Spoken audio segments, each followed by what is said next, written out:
Welcome to Robinson's Shadow Stories, where mysteries unfold and dark tales come to light. Dive into the enigmatic world of true crime with our meticulously researched stories, chilling reconstructions, and in-depth investigations. From unsolved mysteries to infamous cases, join us as we navigate the labyrinth of crime, uncovering the secrets that linger in the shadows.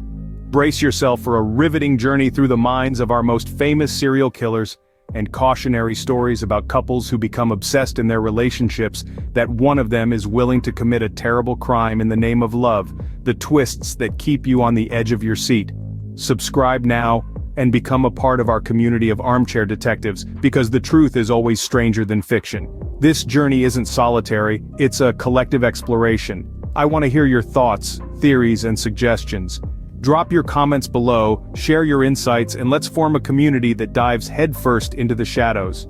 Together, we'll navigate the complexities of these stories, one shadow at a time. So, let's dive in. Today's Shadow Stories is about the one and only Ted Bundy. Ted Bundy was born on November 24, 1946 in Burlington, Vermont, and grew up to be a charming. Ted Bundy was an infamous American serial killer who terrorized the United States during the 1970s. Bundy was known for his good looks and charismatic demeanor, which he used to gain the trust of his victims. He lured young women with the pretense of needing assistance, often posing as an authority figure or feigning an injury. In interviews, he recalled being antisocial and wandering the streets looking for discarded pornography or open windows through which he could spy on unsuspecting women. He also had an extensive juvenile record for theft that was dismissed when he turned 18. By 1972, he had graduated college and showed great promise in a career in law or politics. That career would be cut short though when he discovered his true passion, viciously assaulting his earliest confirmed victim in 1974. He tended to prey on young and attractive college women, first near his home in Washington, then moving east to Utah, Colorado, and finally in Florida. Bundy would prey on these women with a ruse, often wearing his arm in a sling or his leg in a fake cast and walking on crutches. He would then use his charm and faked disability to convince his victims to help him carry books or unload objects from his car. He was also known to impersonate authority figures, such as police officers and firefighters, to gain victims' trust before he attacked. Once they got to his 1968 tan Volkswagen Beetle, he would strike them over the head with a crowbar or pipe. After hitting his victims, he would immobilize them with handcuffs and force them into the vehicle. Bundy had removed the passenger seat and often stored it in the back seat or trunk, leaving an empty space on the floor for his victim to lie out of sight as he drove away. Bundy was able to rape and murder scores of women this way. He typically strangled or bludgeoned his victims as well as mutilating them after death. He then prolonged the events by returning to visit the corpses at their dump sites, or even taking them home in order to gain further sexual gratification.